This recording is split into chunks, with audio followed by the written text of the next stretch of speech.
Popping in for a special Sunday night edition of the Scott Sand Show podcast, the U.S. strikes Iran, a follow-up to last night's attack on nuclear facilities inside of Iran. It's a Scott Sand Show.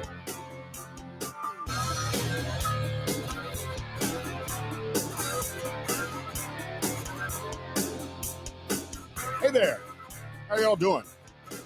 Thank you for letting me join you on a Sunday afternoon, a Sunday evening, enjoying the last little bit of the weekend and the first weekend of summer. Another hot day across Northwest Ohio and probably wherever you are listening across our great country this afternoon on the first weekend of summer. It's episode 2580 of the Scott Sands Show, the podcast. Available wherever you get your podcasts, Spotify, Apple Podcasts, Amazon, YouTube, now on Rumble, Facebook, X. Follow me at Scott Sands Media on X or look for the Scott Sands Show everywhere else. And please be sure to hit subscribe if you would. Leave comments, likes, stars, all the things that help the algorithms. I appreciate that.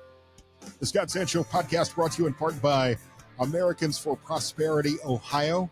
Be sure to visit BuckeyeBlueprint.com. Big things are happening in the state with the REINS Act, with the new flat tax in the state budget, and more. BuckeyeBlueprint.com to learn everything that Americans for Prosperity Ohio is doing to forward the state along. So last night, America struck inside the heart of Iran at 3 nuclear facilities, uranium enrichment facilities. You have all heard the stories, I'm sure, by now, that led to the B-2 stealth bomber attack, especially on the Fordow nuclear facility. Some speculation that Iran may have moved their enriched uranium out of the plant, out of Fordow, before the U.S. could strike. Israel intelligence is saying that they may have some ideas where that enriched uranium could have been moved. Some speculation on how much damage was actually done by the MOPs, by the massive ordnance penetrators, the bunker busters, and whether they were actually able to penetrate deep enough inside that Fordow facility, which is deep, deep inside of a mountain. But of course, President Trump calling the strike a success. Last night, when I joined a live stream with the presidential address to the nation last night, we talked about why this is legal. A lot of pearl clutching from the left. Many of my liberal friends on social media are also calling this action unconstitutional and illegal action, but it's completely within the realm and the rights and the purview of the President of the United States as Commander-in-Chief to order such an action. And I don't remember this much pearl clutching when President Obama dropped more than 29,000 bombs on foreign countries. We kind of talked about this last night, and I don't want to spend a lot of time on it now, but obviously President Obama, during his 2 terms in office, bombed countries like Yemen and Libya and Syria and Iraq and Afghanistan. President Biden, during his term in office, bombed Syria, bombed Yemen, bombed Iraq. So this is not something that requires congressional approval under the War Powers Act, which is traditionally reserved for when a longer-term military action will be called upon and American troops are being sent into a foreign country. And even then, the War Powers Act requires that within 48 hours, the president notifies Congress and seeks, should this be a long-term action, either an authorization of use of military force or a declaration of war. Otherwise, the president still has 60 days to act and 30 days to withdraw. So this is well within his constitutional authority under Article 2, Section 2 of the Constitution. And the talk of this being an illegal or an unconstitutional act is just absolutely ridiculous. And the reason why we didn't know this strike was happening is because the president and his national security team, the Department of Defense under Pete Hegseth, were able to keep this under wraps. You want to be upset that Democrats weren't notified in advance? If the Democrats had been notified in advance, I would almost guarantee this information would have been leaked and ruined the strategy. The misdirection of sending B-2s to the west while there was already a fleet of B-2s heading east and refueling and on their way on target from the east instead of from the west, where B-2s were sent to Hawaii and Guam and Diego Garcia and threw off Iranian Defense Force. The B-2s were able to get in country, on target and out of country safely without Iranian defense missiles being fired at all. It's quite a military feat that should be applauded, and we should salute our men and women who were on the 175 aircraft used during this strike on Iran. And again, I'll reserve judgment on how successful the strike actually was until we hear more intelligence and whether or not Iran was able to sneak their enriched uranium out, whether they're able to reconstitute their nuclear development programs. But this should hopefully bring the United States and Iran and Israel to a negotiating table. I know many people in MAGA world and the Make America Great Again movement are upset that this was a man who campaigned on bringing peace to the world and avoiding long-term foreign wars. But at times, the president still needs to take action in the defense of our country. And this is one of those times. And I don't believe that President Trump is looking for a prolonged military involvement in Iran or in conjunction with Israel. Let them finish the job.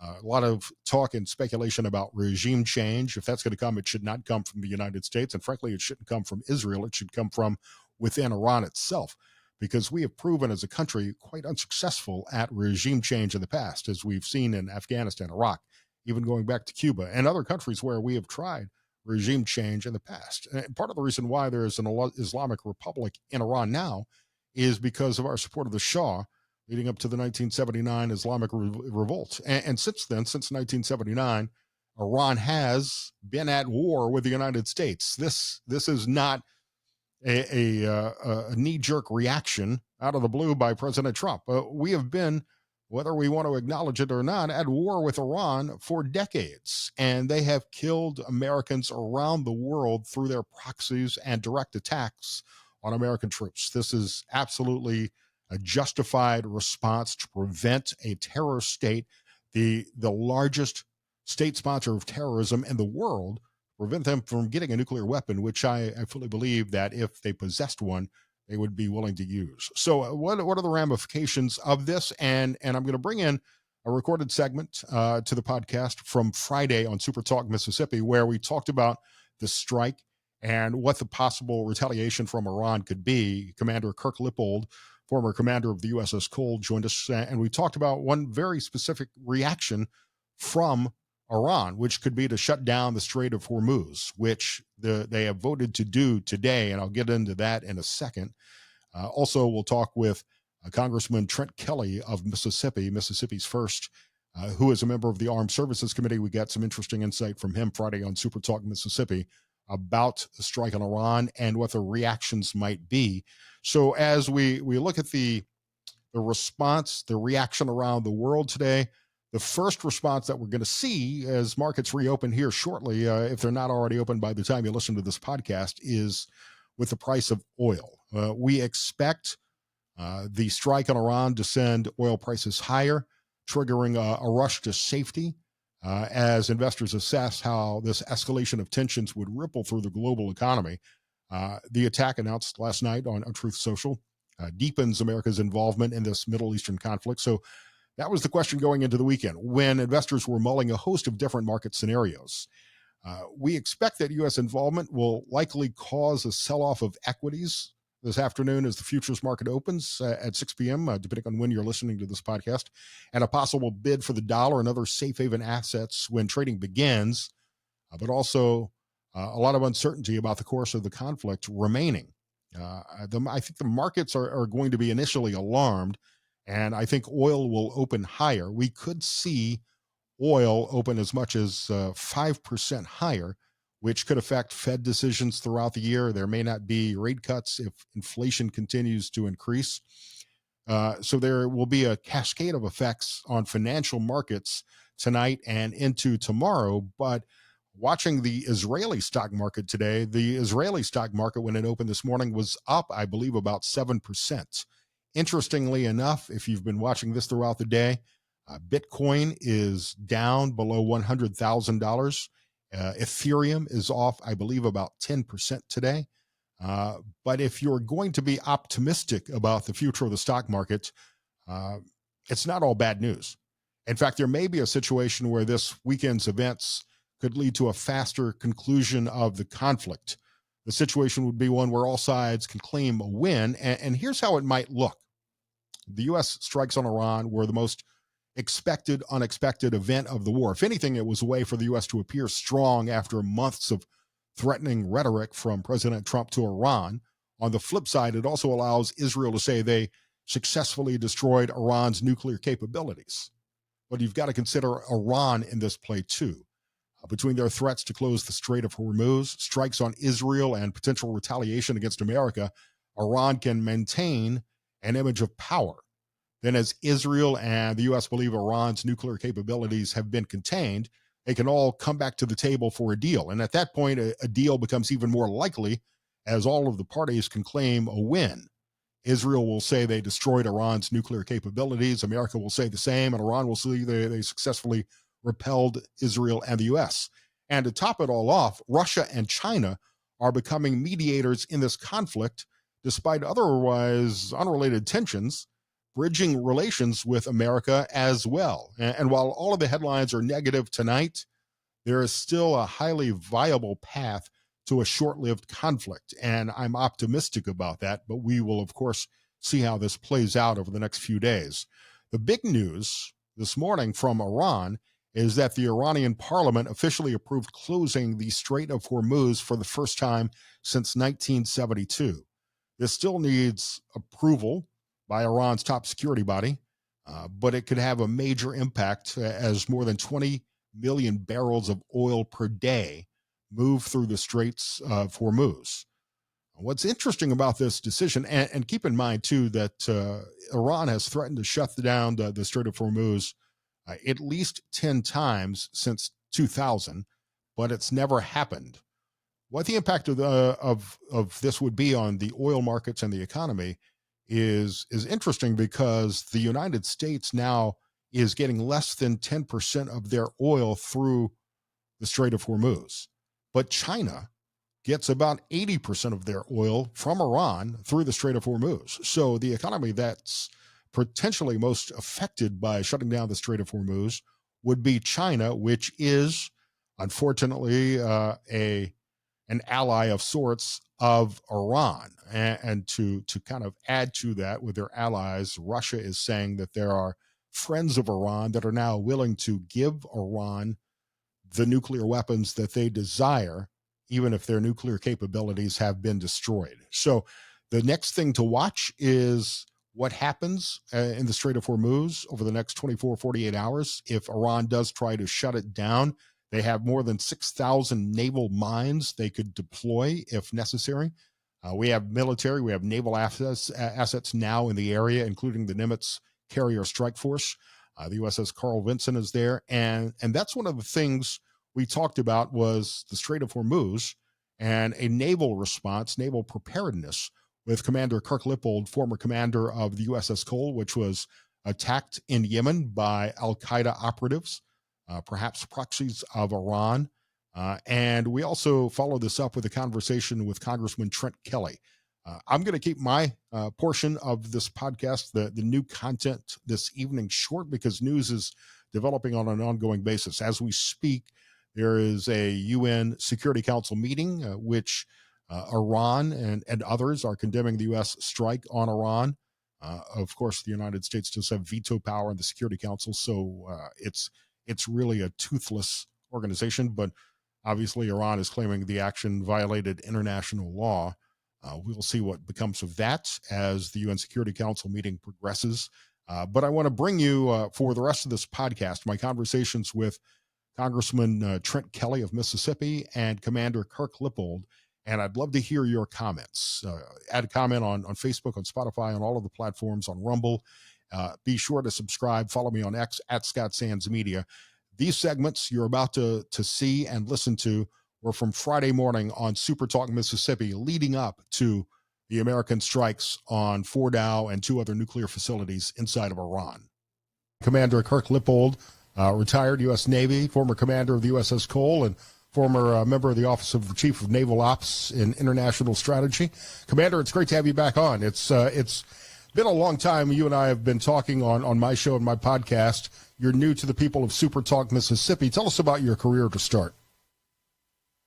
Well, thank you, Scott. It's great to be back on again. My career started when I grew up in Carson City, went to the Naval Academy, graduated in 1981, and started serving on Navy ships, tank landing ship, and from there it was on to guided missile cruisers and destroyers that culminated in my taking command of USS Cole.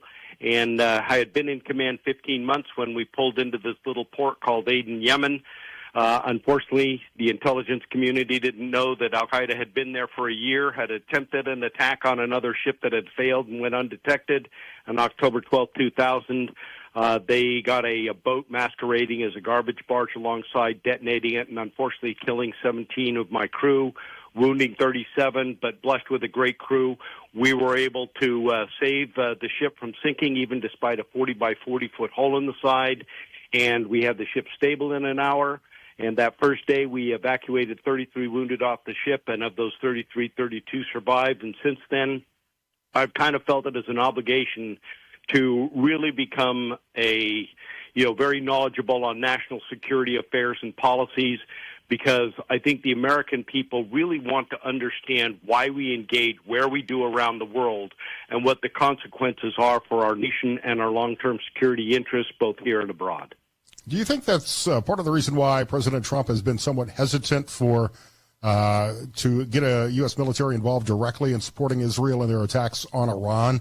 We have, I think, 40,000 U.S. troops within striking distance of Iranian missiles right now, and it seems to me like that perhaps the Department of Defense is strategically moving some of these assets around to protect them should the U.S. get involved. I think what you're actually seeing is when you look at the number of assets that are being moved into the Middle East, which is one, and very soon within the next week, a second aircraft carrier battle group or strike group, along with a number of additional ships, it gives us the flexibility to respond in a defensive manner should Iran attack us, but it also serves as a deterrent to tell Iran, do not target U.S. forces, do not attack U.S. forces, and regardless of what Israel does, that's between you two right now. Now, we're going to continue to back our closest ally in the Middle East, the only democratic government in the Middle East, but at the end of the day, Iran needs to understand one crystal clear point, and that is they have killed and maimed thousands of Americans over the last 45-plus years, and they have done so without any consequence by the United States government, regardless of who's been in power. And I believe that with President Trump, that is going to end. So we've got the Nimitz carrier strike group in the region. Carl Vinson is there. Tell us about their capabilities. What their capability is with the air wing and also with the ships that are attached to each of those strike groups, as well as submarines and the oilers that help support and supply them, is that gives us the ability that, if required, we can project power inland and on the sea to ensure that if we needed to lock Iran down and make sure that they can't block the Strait of Hormuz, which is the lifeline for oil for a lot of the world to make the economies of the world run, that we have the ability to do that we have the ability to act in a defensive manner to protect not only our national security interests, but the interests of our allies and other countries in the region to ensure that the world's economies are not affected, because that's the Navy's job, to ensure that those sea lanes of communication remain open despite a government like Iran, who in a desperate measure may attempt to block the Strait of Hormuz and the flow of oil. I had the honor of being embedded with the George H.W. Bush carrier crew for a week on a training mission, and the superiority of the seas of these carrier groups and an aircraft carrier being able to forward deploy so much aircraft and air power really gives the United States such an advantage should a conflict, should the U.S. get involved. It's an amazing capability that we have enjoyed for years. Unfortunately, we are also watching with their shipbuilding capabilities. China has now got 2 aircraft carriers, and they are going to continue to gain operational experience and expertise, and they are going to begin to rival us within the next 20 to 30 years, if not sooner, in their ability to project power in the same way we do. So we may have the capability, but it is going to take continued investments, and especially when the United States has allowed its shipbuilding capabilities to atrophy over the last 20 to 30 years. It is time to turn that around and get these young men and women who decide not to go to college and want to get into the trades. Let me tell you, the shipbuilding industry is waiting for you, because we're going to need you in order to keep our ships safe and be able to, for the Navy to project power around the world. And President Trump has been proactive in his first 150 days in trying to strengthen the U.S. Navy. We've got Ingalls Shipbuilding and Pascagoula shipbuilders on the Gulf Coast and in the state of Mississippi. Senator Roger Wicker is spearheading that charge as well. So it's great for the economy of the state of Mississippi to see a renewed interest in rebuilding the U.S. Navy.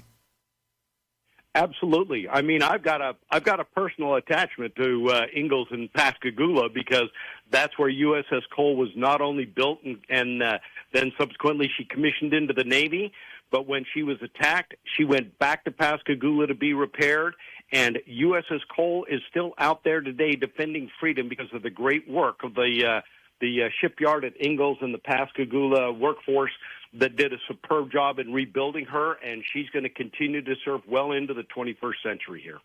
We're talking to Commander Kirk Lippold here on Super Talk Mississippi.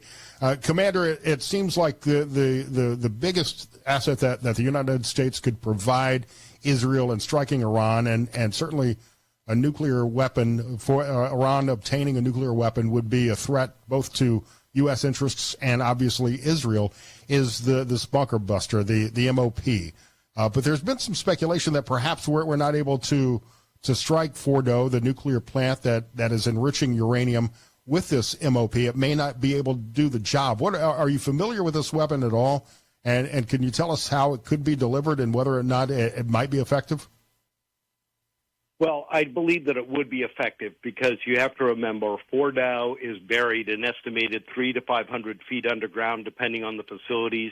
Iran has literally spent years investing in that facility to harden it. But, we can take out some of the, in a facility like that, the other approach is take out the access points, take out the ventilation, take out the power.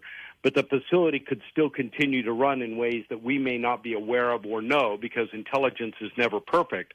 When you do the massive ordnance penetrator, it can only be delivered by the B-2 bomber out of either Whiteman Air Force Base in Missouri, or when we've pre-staged it around the world, say, for example, the United Kingdom or Diego Garcia. My guess is right now that those aircraft have been identified. The weapons themselves have been are staged, if not actually uploaded into the aircraft. The crews are conducting training missions on how to go in and out. Fortunately, thanks to our ally Israel, there's a certain degree of air superiority, so we don't have to worry about them being shot down. The issue is going to be that if we were to drop the MOP, the massive ordnance penetrator, and be able for that thing to penetrate down, and we do, in fact, impact Fordo, we need to make sure that we are dealing with a facility that deals with radioactive material. We don't want any leaks. So a good idea to collapse it in on itself and permanently bury it. But what we'd like to do first and foremost is, I think President Trump is giving diplomacy its last opportunity. The foreign minister from Iran today is meeting with three of our allies in Europe, the United Kingdom, France, and Germany, and a last-ditch attempt to try them to give up what has been a red line for us is not only a nuclear weapon, but stop all enrichment of uranium, period, and dismantle your program. That can be done and done successfully. We, the United States, in coordination, believe it or not, with Russia, in the post-9/11 world, got Libya to give up their nascent program when it was first starting. Iran's is full-blown and literally within weeks, if not days, of having an operational weapon. We need to get the regime there to give up those weapons if they want to survive. Commander, are you able to stick around for another segment, talk some more about U.S. Navy readiness compared to adversaries like China? Absolutely. You have time? Commander Kirk Lippold here on Super Talk Mississippi. This is Mornings with Richard Cross. I'm Scott Sands. Note off the C-Spire text line. They heard Lance play courtesy of the red, white, and blue and wanted to know if we bombed Iran. And the answer is no, not yet. The president has looked at options and has not yet decided. There's been a lot of speculation and a lot of reports in the media that maybe there would be a U.S. strike on Fordow this weekend. One of the stories, I believe, the Wall Street Journal said that the president wanted to allow time for the stock markets to calm down after action was taken, because there's obviously going to be a lot of volatility. Commander Kirk Lippold is joining me now, kirklippold.com, former commander of the USS Cole. Commander, how likely is it that the U.S. will strike? Maybe not this weekend, but if more time passes and Iran doesn't come to the table, does that increase the likelihood that the U.S. will actually join Israel in striking Iran? Well, I think, Scott, like all of our listeners, we want to give diplomacy every opportunity to work. But if there's one thing President Trump has done, is that he knows how to draw a line. He will wait till the last minute, and then he will make the decision. And if Iran says that they're not going to give up their nuclear weapons program, they're not going to give up their enrichment in pursuit of that program, and they're going to continue to wage war throughout the Middle East, killing and maiming people, then the United States has no choice in our national security interest but to strike and ensure that their nuclear program is taken off the table and no longer threatens the world. How prepared are we for the potential of Iranian asymmetric attacks, cyber attacks, proxy attacks by groups like the Houthis? Is that the most likely reaction and response from Iran? I think that's a great question, and I think that, quite frankly, Scott, I don't think we know. We unfortunately had a previous administration that allowed millions of undocumented immigrants, including those from the Middle East and China, to come into this country. We don't know where they are. We don't know what they're doing. We don't know if they have hostile intentions. We don't know if they've been given any kind of intelligence and support to be able to know whether to conduct those types of terrorist or asymmetric attacks that you talked about. So, quite frankly, I think the American people, if we decide to attack, we're going to live with the consequences of it, and we're going to have to be vigilant. But we also need to understand, if we do not stop Iran in their nuclear program today, the dangers, given they're coupling it with their ballistic missile program, endangers the Middle East, then Europe, and then they will eventually get the capability, just like North Korea does, to reach the United States itself. Given that their regime has chanted constantly, death to Israel, death to America, they will kill Americans again. It won't be the first time. They will just be able to do it with a larger weapon and with more lethality than we could ever imagine. So the program has to be stopped. It's got to be stopped. You're right about that. And I may be more hawkish than many of our listeners. I'm not as hawkish as Lindsey Graham seems to be on some of these issues. But and I'll ask this question of Congressman Trent Kelly here in a few minutes as well. Should regime change be part of the objectives of Israel and the United States? Because we haven't been that successful in regime change in the past. I don't think so. I think the problem you have anytime you have regime change, and I lived through this when I was doing the planning operations on the Joint Staff and again with the Navy staff, in that when we went into Iraq, literally, Donald Rumsfeld, Deputy Secretary of Defense Wolfowitz, and Policy Directorate, the Undersecretary of Defense for Policy, Doug Feith, refused to allow the Joint Staff to conduct any Phase 4 or post-conflict operations. In other words, we go into Iraq, we have regime change, and we take Saddam Hussein out. What are we going to do then? You can't just leave a vacuum, and that's exactly what they did, and that's why Iraq is the basket case and cost hundreds of more lives after we went in 2004. If we were to decide we want regime change in Iran, what's the plan? How are we going to execute it? How are our allies going to execute it? How do we rebuild Iran? And I know that a lot of people have looked at the Crown Prince, or the Prince Pahlavi, who is the son of the Shah. Well, guess what? I don't know if he's learned his lesson, because what led to the fall to the Islamic uprising was the oppression of the Shah. So right.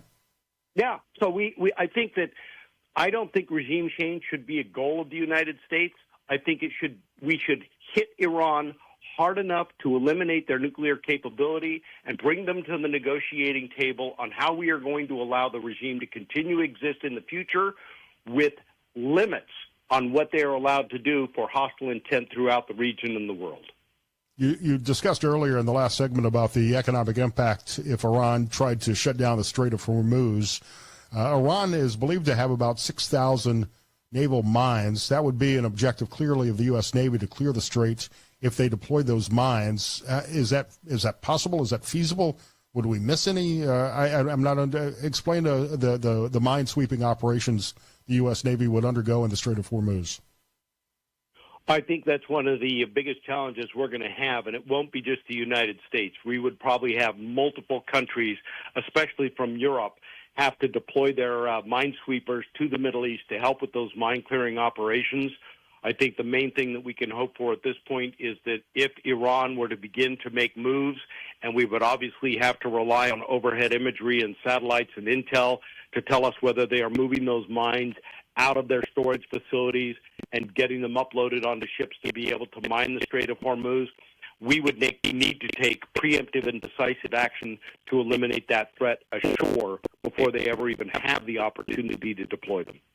We're talking to Commander Kirk Lippold. Commander, you also mentioned in the last segment about the U.S. Navy's readiness compared to some of our adversaries like China. President Trump has ordered more shipbuilding. How quickly do we need to match China's People's Liberation Army Navy strength and modernize and operational capability of our Navy compared to theirs? I think we have a technological advantage, but they certainly have more ships than we do. Well, this is going to be somewhat mind-boggling for people to comprehend. China's shipbuilding capability is 20 times bigger than the United States of America. That's gone. And when you look at the great job that Eagle is absolutely do there, let me tell you, they're going to need to expand, and other facilities are going to need to be expanded or built from scratch to get our maritime capability back in. We're going to have to reconsider congressional issues like the Jones Act and whether that really is in our national security interest to still have that, which controls what flag vessels can move cargo between U.S. ports, which is only American right now. We need to say, look, we'll take anything from everybody and move it around this country in order to get our shipbuilding capability up to speed, on par with, and then surpass what China has. But that is going to take years to do, and it's going to take an investment first and foremost in recruiting those young men and women to come to work in the trades so that we have the electricians and the pipe fitters and the welders to be able to build those ships in the first place. And we're going to need to pay them a livable wage and make sure they do a great job with great benefits. And then we are going to be able to become the maritime nation that we've always been. Should we be concerned about China's advancements in technology as well, in radar systems, air-to-air missiles, which is certainly impacting our strategic planning in Pacific conflicts? Well, I'll be honest with you, Scott. This is where I'm probably going to become the real hard-nosed when it comes to China. As far as I'm concerned, they're no longer a competitor. They're no longer an adversary. They are, in fact, an enemy. They are attacking us every single day in the cyber warfare domain. They are undermining our national security interests around the world. And my hard-nosed question is, just because they can write a check for the entire 4 years, why do we continue to educate our enemy in technologies that are going to be used against us should we get into a conflict with them? As far as I'm concerned, we need to cut China off and begin to realize that we need to, as much as possible, decouple technology from what they're doing. All you have to do is look at how they leveraged their cornering of the market in rare earth minerals that are used in many of our sophisticated weapons and technology here in our country to realize they are going to do what they have to do to put themselves number one in the world, and we can't afford a brutal, murderous, communist dictatorship to do that. We got about a minute left here, Commander. You talk about the need for men and women at Ingalls and shipbuilding plants around the country to build the ships that we need, but also to serve aboard these naval vessels. I saw a headline, I think last night, that the Navy has already surpassed its recruiting goals for the year. What makes serving in the Navy such a great way to serve the country? Hey, the Navy still has the best tagline in the world. Join the Navy, see the world, and that's what you're going to do. And I was told as a young man, you could join the Army, but we have this thing called the Marine Corps. It's also in the Sea Service. But you join the Army, your home is going to be no matter where you dig it. So I kind of look at it and say, you can look at the Navy, that is really an opportunity to get out of whatever little town you may be growing up in and go experience what's out there in that big world, to actually be able to see it, to see foreign cultures and do things. And then guess what? You may stay for 4 years and get out. You may stay for 34 years before you get out. But the military gives young men and women an opportunity to first and foremost serve our great nation and be able at a young age to start giving back, be part of something bigger than themselves, and keep us the greatest nation in the world. Commander Kirk Lippold, thank you so much for your service. Congressman Trent Kelly joins me next.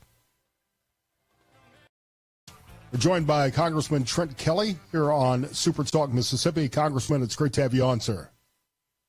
Good morning, Scott. Always great to be on Super Talk. We have been talking this hour about Israel's strike against Iran and whether or not the U.S. is going to get involved. As a member of the House Armed Services Committee, what intelligence are you able to share on Iran's development of a nuclear weapon, on their enrichment of uranium? Is this a threat to the U.S. and Israel as Bibi Netanyahu is claiming? Well, I can't get into a whole lot of that, but I just will say Iran cannot be allowed to have a nuclear weapon. I think we've seen the enrichment and the enrichment sites. Obviously, we have international folks looking at that. They continue to get closer and closer. We had a failed deal with Obama that got us no closer to doing anything and took away the sanctions, which were very effective. And so, yes, Iran is a threat not only to Israel, but to the region and to the world, and they cannot be allowed to have a nuclear weapon. Should the U.S. get involved? Should we use the bunker buster, the MOPs, on the Fordow nuclear enrichment facility? I think we need to wait. I think President Trump is showing a very measured approach, regardless of what the mainstream media wants to print. He's taking his time. He's considering. I had a briefing on this Monday. I think he's considering all his options. I think he's looking at what's going to be effective and what is not. He's consulting and counseling with the Armed Services Committee, with the Intelligence Committee. So I think it's a measured approach. I think the number one starter is Iran cannot have a nuclear weapon. And so I think he's seeing, can Israel finish this on their own? What are the U.S. interests in this? And what is the fallout if we do strike Iran? So I think it's still yet to be seen. I think at the bottom line is I think sanctions and some other things will work. I think there needs to be an international outcry because Iran has been an international supporter of terror. They have done strikes all around the world through their proxies, and so they cannot be allowed to have a nuclear weapon.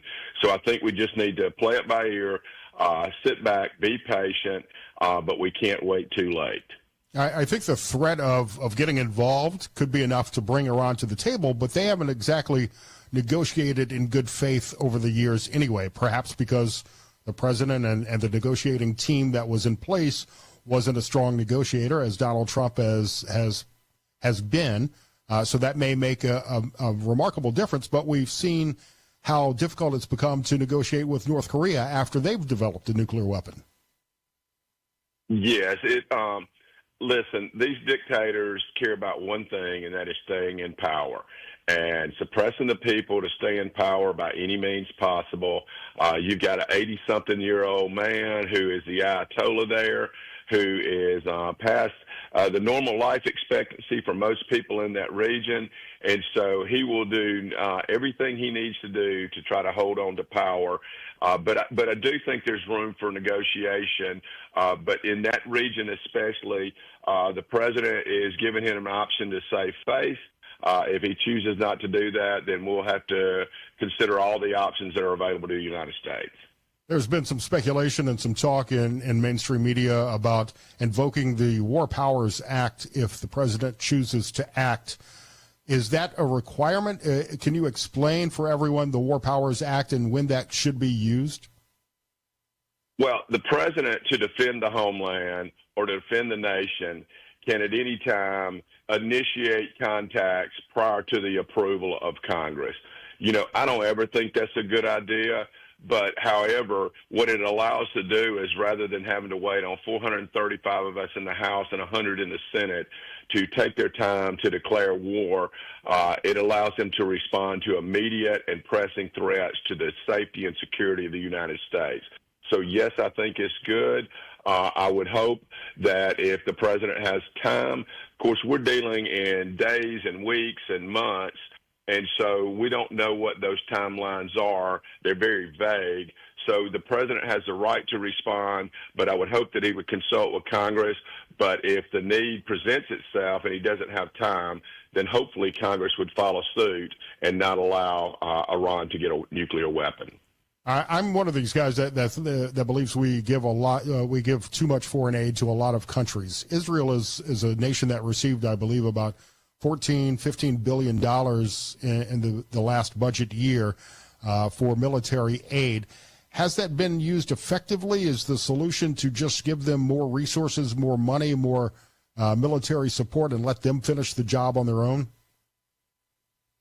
Well, I think there's a combination. You have to be, there's some Lend-Lease stuff we did in World War II where we gave crews and equipment. We leased those to Britain and in China and other places in World War II. I think there's other options available. But I do not think we need to get an engagement as the United States unless absolutely necessary and required. I mean, first of all, our safety and security as a nation is most important. But we can't go back to what we just did with endless wars and endless deployments. If we do it, it needs to be quick, it needs to be surgical, and it needs to be over and not a prolonged and protracted event. You served in the National Guard. How concerned are you for our troops serving in bases like Qatar and some of the other bases in the Middle East within striking distance of Iran if their proxies like the Houthis or Hezbollah decided to escalate attacks on U.S. bases in the Middle East?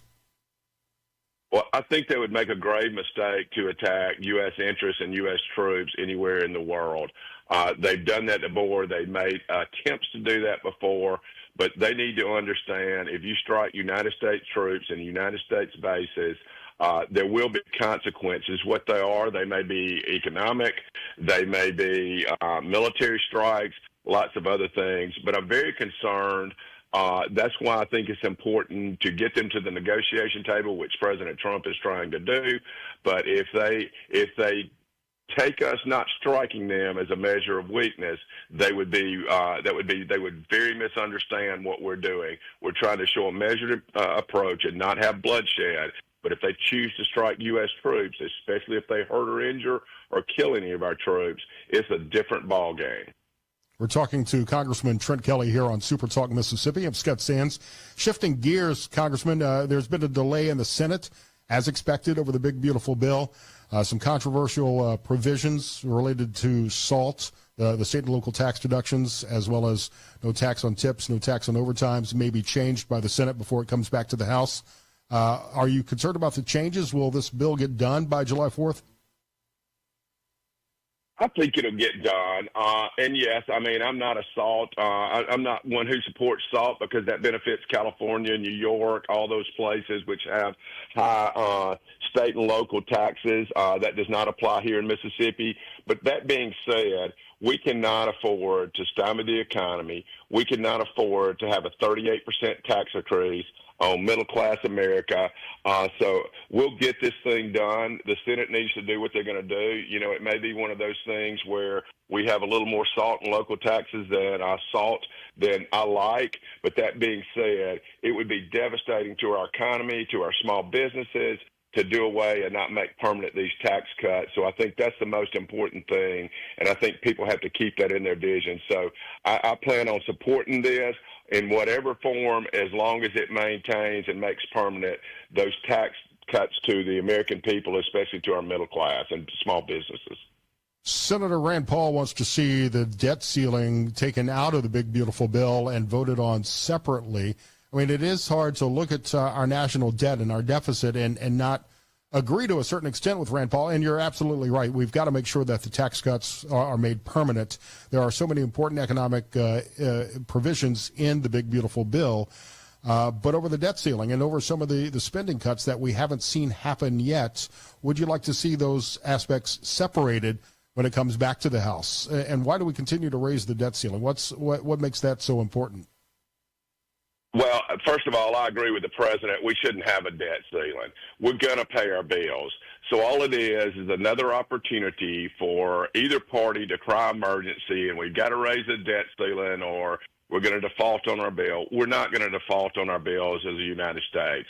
No, we always raise the debt ceiling. What that does is that creates more waste, because people always want to use something as leverage. I want this in order to do this. So I think we need to do away with the debt ceiling. I think we need to work extremely hard on cutting waste, fraud, and abuse.